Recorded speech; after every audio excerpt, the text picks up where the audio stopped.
आज हम Indus valley civilisation की बात करेंगे, जिसमें हम सबसे पहले टाइम पीरियड की बात करें तो इसका 2300 बीसी से 1750 बीसी है और 2500 बीसी से 1750 बीसी इसका टाइम पीरियड दिए हुए हैं। इन दोनों में से कोई भी टाइम पीरियड हमारा जो एसएससी है वो पूछ सकता है। अगर आगे बात करें तो यहाँ पर इंडस वैली सिविलाइजेशन को जो नाम दिया गया है वो जॉन मार्शल ने नाम दिया है। इसका जो नाम दिया है वो इंडस रिवर के नाम पर दिया गया है। ठीक है, फर्दर मेन इम्पॉर्टेंट नेम की बात करें जो कि हमारे 3 नेम निकल के आते हैं। इंडस वैली सिविलाइजेशन जो कि ओल्डेस्ट नेम है।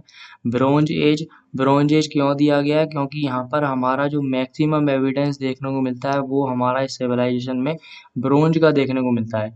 और ब्रोंज हमारा 2 चीज़ों से मिलकर बनता है, कॉपर और टीन से। कॉपर और टीन यही 2 एलिमेंट है, 2 मेटल हैं जो कि पहली बार ह्यूमंस के थ्रू यूज़ किए गए थे। ठीक है, आगे देखें तो हड़प्पा सिविलाइजेशन भी इसको नाम दिया गया है।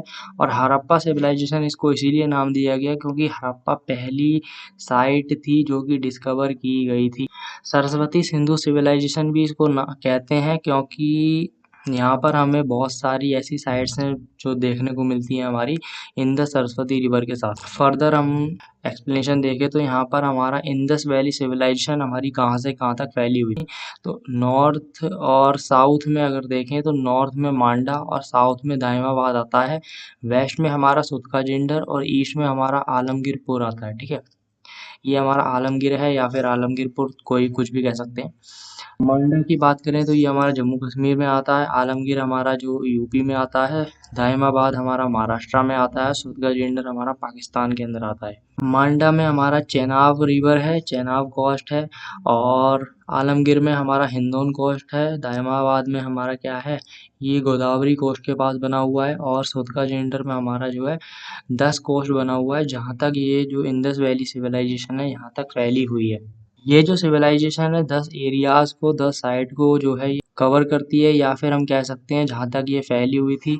ठीक है, जैसे कि हमारा सिंध आता है, बेलूचिस्तान आता है, अफगानिस्तान आता है, पंजाब आता है, गुजरात आता है, यूपी आता है, हरियाणा आता है, राजस्थान आता है, जम्मू कश्मीर आता है और महाराष्ट्र आता है। यहाँ पे हमें देखने को मिलती है कि ये जो साइट है यहाँ तक इन एरियाज में जो है ये फैली हुई थी। कॉपर, ब्रॉन्ज और सिल्वर, गोल्ड की बात करें, ये इस टाइम पर जो लोग थे इन 4 चीज़ों को जो है 3-4 चीज़ों को जानते थे, लेकिन जो आयरन को ना कोई भी नहीं जानता था उस टाइम पे। ठीक, ये जो सिविलाइजेशन है हमारी प्रोटो हिस्टोरिक पीरियड से बिलोंग करती है। डैट मीन्स हमारी ब्रोंज एज से ये बिलोंग करती है। अब हम यहाँ पे इंडस वैली सिविलाइजेशन की इम्पोर्टेंट साइट्स के बारे में बात करेंगे। इसके साथ साथ हम ये भी देखेंगे कि किसने इसको डिस्कवर किया है, किस स्टेट से ये ली गई हैं, कौन कौन सी रिवर जो हैं जिनके किनारे ये साइट्स जो हैं बसी हुई हैं, कौन कौन से एविडेंस हैं जो कि इन साइट से लिए गए हैं। सबसे पहले हम हड़प्पा, मोहनजोदारो और रोपर की बात करेंगे। जिसमें हड़प्पा की बात करें तो ये पहली सिटी है जिसको डिस्कवर किया गया था, इसीलिए हड़प्पा सिविलाइजेशन भी कहा जाता है। हड़प्पा में अगर हम देखें तो इसको 1921 में डी.आर. साहनी के थ्रू डिस्कवर किया गया था। इसको साहिवाल डिस्ट्रिक्ट पंजाब पाकिस्तान से लिया गया है। रिवर की बात करें तो रावी रिवर के किनारे हड़प्पा साइट जो है बसी हुई थी।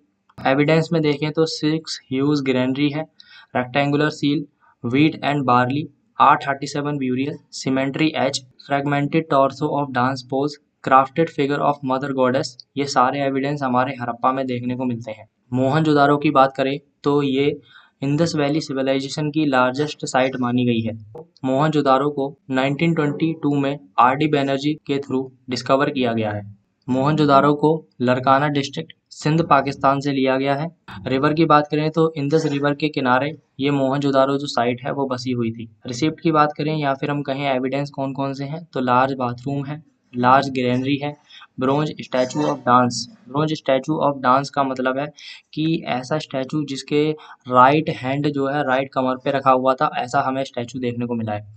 यहाँ पे हमें पशुपति महादेव का भी इमेज देखने को मिलती है जो कि पद्मासन में बैठे हुए हैं।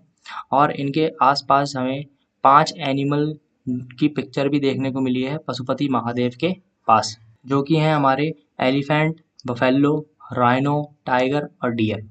रोपर की साइट की बात करें तो इसको 1953 में वाई.डी. शर्मा के थ्रू, यजनादत्त शर्मा के थ्रू डिस्कवर किया गया है। पंजाब से इसको लिया गया है, मतलब पंजाब से इसको डिस्कवर किया गया है। रिवर की बात करें, सतलेज रिवर के किनारे ये रोपर साइट जो है वो बसी हुई थी। एविडेंस की बात करें तो यहाँ पर पेट डॉग्स को ह्यूमंस के साथ जो है दफना दिया जाता था ज़मीन में, और राइज की एविडेंस देखने को मिले। यहाँ पर अपनी और भी इम्पोर्टेंट साइट्स की बात करें तो इसमें हमारी लोथल आती है, कालीबंगन आती है और धोलावीरा आता है। लोथल की बारे में देखें तो 1954 में एस.आर. राव के थ्रू इसको डिस्कवर किया गया है। गुजरात की अहमदाबाद डिस्ट्रिक्ट से इस साइट को जो है फाउंड किया गया है। साथ में भोगवा रिवर के किनारे ये बसी हुई थी। अगर हम एविडेंस की बात करें तो यहाँ से हमें dockyard, bread making factory, ivory scale, chess, rice के एविडेंस देखने को मिलते हैं। साथ में पहली बार लोथल साइट में पहली बार बंट ब्रिक्स के एविडेंस हमें मिले हैं, और जो पक्की ईंटें होती हैं उन्हें बंट ब्रिक्स कहा जाता है और इनको टेराकोटा कहा जाता था।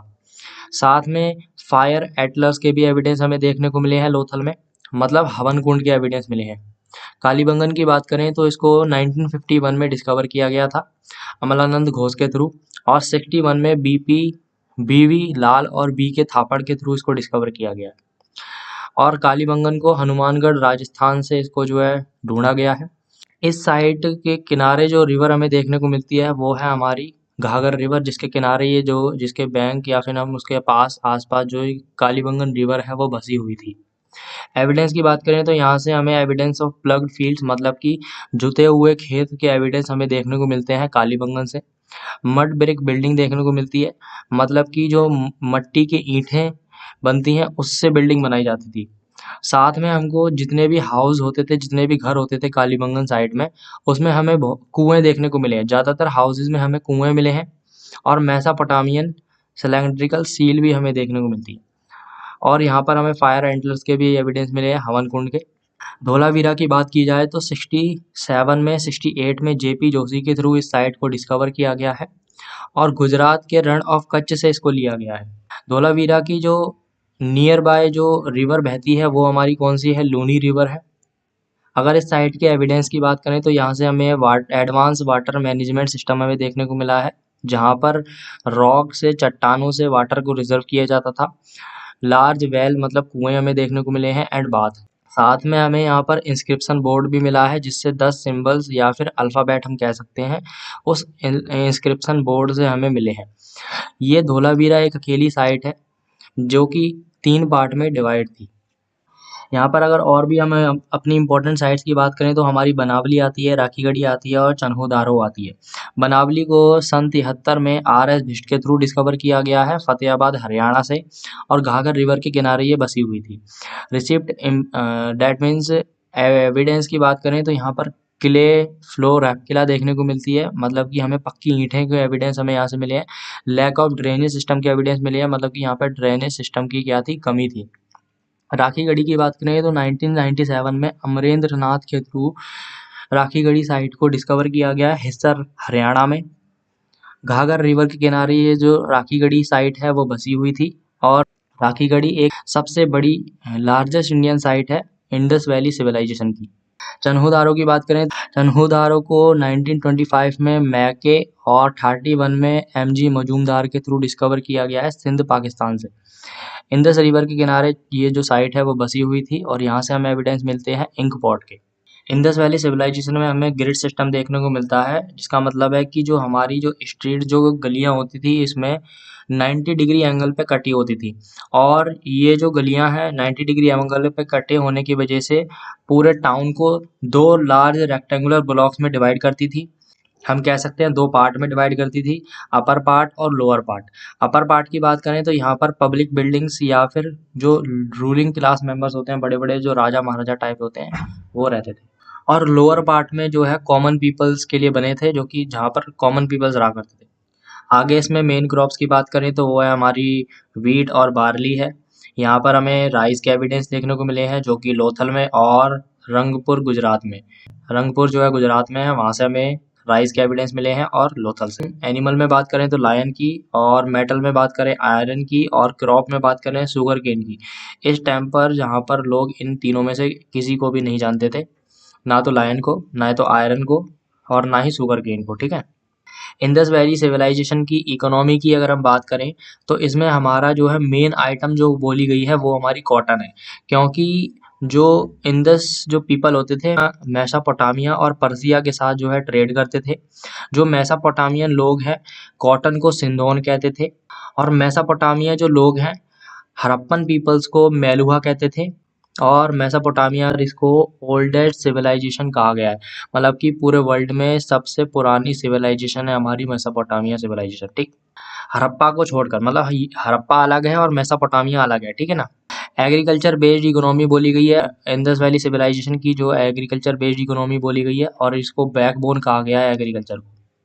यहाँ पर ये लोग वुडन प्लग शेयर का, स्टोन सीकल्स का यूज करते थे हार्वेस्टिंग के लिए। कि कालीबंगन में वर्ल्ड का पहला प्लग्ड फील्ड है, मतलब जुता हुआ खेत, जहाँ से हमें वुडन प्लग शेयर का एविडेंस हमें देखने को मिला है। अगर आगे और भी हम फीचर्स की बात करें इंडस वैली सिविलाइजेशन के, तो यहाँ पर हमारी अर्बन सिविलाइजेशन माना गया है इसको। यहाँ पर कोई भी कास्ट सिस्टम नहीं था, ठीक है। जो हमारा टाउन है, जो हमारा सिटाडल जिसको कह सकते हैं, किला हम कह सकते हैं ना, इसको अपर और लोअर पार्ट में डिवाइड किया गया था। अपर पार्ट हमारा रिच लोगों के लिए था और लोअर पार्ट हमारा कॉमन पीपल्स के लिए बनाया गया। यहाँ पर चौथा फीचर है हमारा कि एनिमलों की पूजा की गई। वो हमारे दो एनिमल हैं, एक तो है वन हॉर्न्ड यूनिकॉर्न और एक है हमारा humped bull. One horned unicorn हम कह सकते हैं, एक सींग वाला गेंडा हम कह सकते हैं, और यहाँ पर हमें कोई भी टेम्पल्स देखने को नहीं मिलते हैं। सिक्स्थ फीचर की बात करें तो वो हमारा है प्लांट सिटीज यहाँ पे देखने को मिलती है, मतलब कि चौड़ी सड़कें हुआ करती थी, अंडरग्राउंड ड्रेनेज सिस्टम हुआ करता था, और स्टेट रोड हुआ करती थी 90 डिग्री एंगल को जो काटती थी, टाउन में डिवाइड कर देती थी अपर पार्ट लोअर पार्ट में। साथ में जो हमें कौन कौन सी स्क्रिप्ट यहाँ पर देखने को मिली है, देखो यहाँ पर हमें जो स्क्रिप्ट देखने को मिली है वो कैसी स्क्रिप्ट देखने को मिली है। जो स्क्रिप्ट है वो अनडेसिफर्ड देखने को मिली है, मतलब कि जिसको पढ़ा नहीं जा सकता, ठीक है। ऐसी स्क्रिप्ट पिक्टोग्राफिक्स की स्क्रिप्ट देखने को मिली है, मतलब कि सिंबल्स में जो ये लोग हुआ करते थे, सिंबल्स का यूज करते थे बातचीत करने के लिए, और यहाँ पर उसमें 400 सिंबल हमें देखने को मिले हैं। इसकी जो स्टाइल देखने को मिली है, हमारी स्क्रिप्ट की जो स्टाइल देखने को मिली है हमारी, वो एक तो राइट से लेफ्ट लिखते थे, फिर लेफ्ट से राइट की ओर जाते थे, फिर राइट से लेफ्ट जाते थे, फिर लेफ्ट से राइट जाते थे, तो ऐसे इस तरीके की हमें स्क्रिप्ट जो है देखने को मिली है। अगर हम आगे बात करें इंडस वैली सिविलाइजेशन की या फिर हड़प्पा सिविलाइजेशन की, इसका डूबने का क्या कारण है, मतलब डिक्लाइन होने का क्या कारण है, तो इसके दो मेन रीजन बताए गए हैं। एक तो आर्यंस का इन्वेजन हुआ था, मतलब हमारे आर्यंस जो है पधार चुके थे। दूसरा इकोलॉजिकल डिसबैलेंस बताया गया, लेकिन इसमें इम्पोर्टेंट जो है, इन दोनों में ही इम्पोर्टेंट मेन जो रीजन है वो हमारा इकोलॉजिकल डिसबैलेंस है, ठीक है। देखो यहाँ पर मैंने ट्रिक बनाई है इंडस वैली सिविलाइजेशन की साइट की। तो यहाँ पर ट्रिक है, doctor R D Banerjee Sharma को राव उठा ले गए।